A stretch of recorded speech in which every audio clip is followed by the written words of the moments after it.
అమెరికాలో ఇలినాయిస్ రాష్ట్రంలో ఉంటున్న భారతీయ సంతతి డాక్టర్ కృష్ణస్వామి శ్రీరామ్కు షాక్ తగిలింది. మెడికల్ స్కామ్తో పాటు దాదాపు $1.6 మిలియన్, అంటే మన ఇండియన్ కరెన్సీలో సుమారు 13 కోట్ల రూపాయలు ట్యాక్స్ ఎగ్గొట్టి 3 నెలల జైలు శిక్షకు ఇప్పుడు అర్హుడయ్యాడు. ఈ నేరాలను అతడు చాలా తెలివిగా ఎవరికీ అనుమానం రాకుండా చేయడానికి చాలా ట్రై చేశాడు.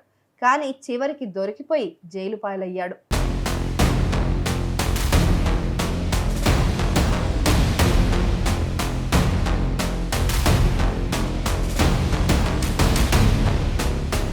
ట్యాక్స్ కట్టకుండా తప్పించుకోవడానికి శ్రీరామ్ చేసిన పనులు వింటే ఆశ్చర్యం వేస్తుంది.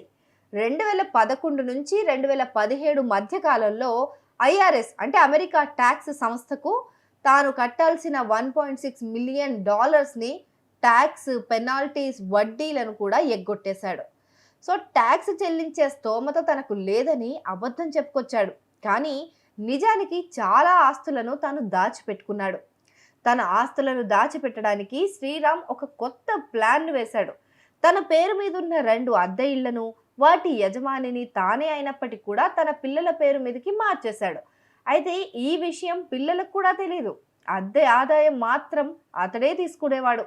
అంటే పేరుకు మాత్రమే అవి పిల్లల ఆస్తులు, కానీ వాస్తవంగా ఆ ఆదాయం అంతా అతడికే వచ్చేది. ఇక్కడితో ఆగలేదు.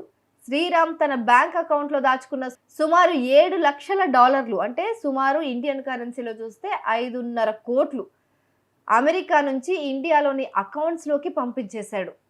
ట్యాక్స్ బకాయిల నుంచి తప్పించుకోవడానికి ఐఆర్ఎస్కు సమర్పించిన దరఖాస్తులో అమెరికాలో ఉన్న ఒక పెట్టుబడి ఖాతాను గురించి, ఇండియాలోని బ్యాంక్ అకౌంట్ల గురించి, అద్దె ఇళ్ల గురించి ఎలాంటి సమాచారం ఇవ్వలేదు. ఇలా ఇన్కమ్ ట్యాక్స్ సంస్థను పూర్తిగా మోసం చేశాడు అమెరికాలో. ట్యాక్స్ ఎగవేతతో పాటు శ్రీరామ్ మెడికల్ స్కామ్లకు కూడా పాల్పడ్డాడు. 2011 నుంచి 2022 మధ్యకాలంలో అతడు నిజంగా సేవలు అందించకపోయినా కూడా ఇంట్లో రోగులకు వైద్యం చేసినట్లుగా నకిలీ బిల్లులను క్రియేట్ చేసి మెడికేర్కు పంపించేవాడు.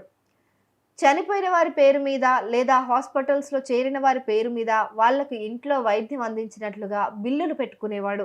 ఈ నకిలీ బిల్లుల ద్వారా అతడు సుమారు $1,37,000, అంటే సుమారు ఇండియన్ కరెన్సీలో చూస్తే $1,10,00,000 వరకు మెడికేర్ నుంచి అక్రమంగా సొమ్ము చేసుకున్నాడు. ఈ భారీ మోసాలన్నింటినీ దర్యాప్తు సంస్థలు బయటపెట్టి అతనిపైన కేసులు నమోదు చేసి జైలు శిక్ష పడేలా చేశాయి. ఈ కేసులో న్యాయశాఖ కఠినంగా వ్యవహరించి మోసగాళ్లకు ఒక హెచ్చరిక పంపింది.